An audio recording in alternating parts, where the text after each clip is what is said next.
Welcome everybody.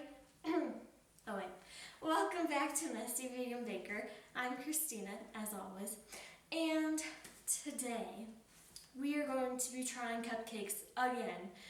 So I almost didn't do another cupcake video because I was a little discouraged, and I don't know about you, but sometimes you don't really want to try something again if you fail. But we are going to figure out how to make vegan cupcakes because it's done all the time. So it must not be that hard. Theoretically, I don't know. But we are going to do this again. I'm just using one type of egg replacer. I figured I'd use the flaxseed egg since that gave me the best result last time. We're making 12 cupcakes. Oh yeah, in case you're wondering what kind of cupcakes, I decided that I wanted to do a different one, which scientifically you're not supposed to do. I figured, why not make something different? Plus one of my personal favorite combinations is chocolate and peanut butter. So I figured, why not do chocolate peanut butter cupcake? So we're going to be using a recipe from the cookbook I used last time, the Big Book of Cupcakes. I will put the recipe down below in the description. And one other thing, instead of using butter, I'm going to try to use coconut oil again. I know, you're probably wondering, what are you doing, child? Why do you keep doing this to yourself? But I am also determined to figure out how to make this work for me too. And aquafaba. There's so many things to learn. Everything pre-measured. So like I said, I cut the recipe in half. I'll just put the full recipe down below. And so we have our sugar, we have our dry ingredients, which is flour, baking powder, baking soda, and salt. And then our eggs, our butter, and we have this delicious, delectable hot chocolate, basically. So it probably isn't that sweet. Just some Hershey's cocoa, or use Dutch if you have it, because that's the high-end stuff. And then you just boil a cup of water and mix it together, and then let it cool. The oven is preheating at 350. We're going to cream the butter, or coconut oil. So now we're going to put in a cup of sugar and cream these together, or attempt to anyways. So now that I've gotten half of it on the counter, let's go to the next step. So you're supposed to add in one egg at a time, but since these are just vegan, we're just going to stick them both in. So from this point on, I think I'm just going to use the fork to mix it up. That way I don't overwork the gluten. Now we are going to take this that has cooled off a little bit. The nice thing about the vegan egg replacer is you don't have to worry about the eggs being cooked, because that doesn't happen to these. Whereas it might happen if you have real eggs, because this can be hot. I'm going to add a little bit of the dry ingredients. We're going to add a little bit of this. And then it's going to add some of the chocolate. Ta-da-da. The batter is just mixed, which is exciting.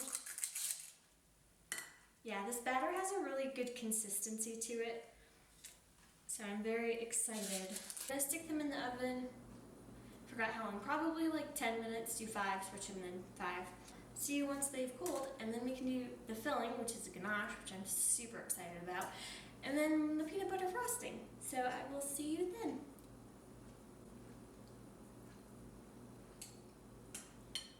That's delicious.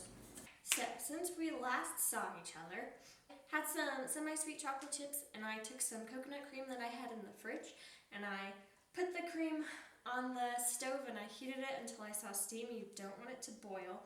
And then I poured it over the chocolate chips and I mixed it, and I actually ended up having to stick it back in the microwave just to kind of get the clumps melted and to make it a beautiful creamy ganache. So then I waited for that to cool, and then I attempted to make my frosting, but I was having issues, and I think it's because I had a weird, I love Trader Joe's, but their coconut cream is giving me a lot of issues, and I used a little bit extra of that in the frosting, but I had to warm it up because it was more like coconut oil. You see my dilemmas. So while I put all that together, I think that's what made it like clumpy, and so I tried to put it in the microwave and I tried to fix it, and it just didn't work out. So I remade it. So I had the vegan butter, the peanut butter, and then powdered sugar, and and some almond milk. Mix that together. So then I used the end of the wooden spoon and I jammed holes into all of these beautiful cupcakes, and I filled them all with the ganache. Yeah, I thought I could use just the cup, and then I realized it's probably easier to just use a piping bag if you have one. They're pretty cheap on Amazon. That's where I got my lovely kit. I will try to remember to put a link below for you guys. So then I had issues getting my frosting through the paper, so I took it out and I put more milk in it and I thinned it out a little bit more, and then I put it back in. Oh my goodness, it was such a process, you guys. And then I got it to work. So no, they're not the prettiest things in the world. They didn't have a chance to be put in the fridge right away, which is what you should do if you want your frosting to stay, especially because it's vegan. It does have a lower melting point, so just something to be aware of. Also, I think if I'd used a better / bigger tip, it would have frosted better, but oh well. They are frosted, they are beautiful, they are done.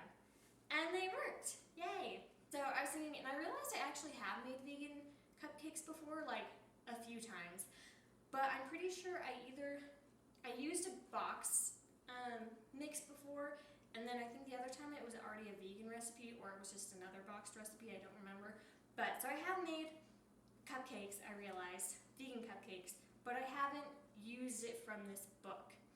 I don't know why, I just felt like I needed to correct that. I do want to try one because I'm nervous. Oh, these cupcakes are beautiful. They're super moist, which I'm so excited about. I cooked them for 5 minutes, I flipped them, I did 4, and then I cooked them for another 2 minutes. If you want your cupcakes to turn out really well, use the flaxseed, as that just has been working out for me. The ganache definitely helps it because it kind of like seeps into the cupcakes, especially if you give it a day or two. So good. I'm really happy. The frosting's amazing. It's just super thick. So now that I kind of seem to have the basics down, yay!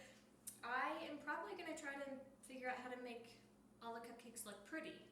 Overall, these were amazing. I will put the recipe down below. I halved this recipe and had no issues with it. I'll put the full recipe down below and you can figure out how to half it if you want. I highly recommend you make this. If you do, please tag me. I would love to see how yours turns out. So a fun little tip that I figured out, because especially with really runny stuff like ganache, I found if you use a smallish, tallish cup and then you put the tip in there, like so the tip is facing up, and then you kind of fold this over and you pour it in, that's a great way to keep it that way. Or to like put all the frosting in and then be able to handle it. Thank you so much for watching. I hope you learned something and or were entertained. If you liked this video and if you want to see more of them like this, you guys know the drill. Thank you again for watching. I appreciate you guys, and I will see you guys next week. Bye.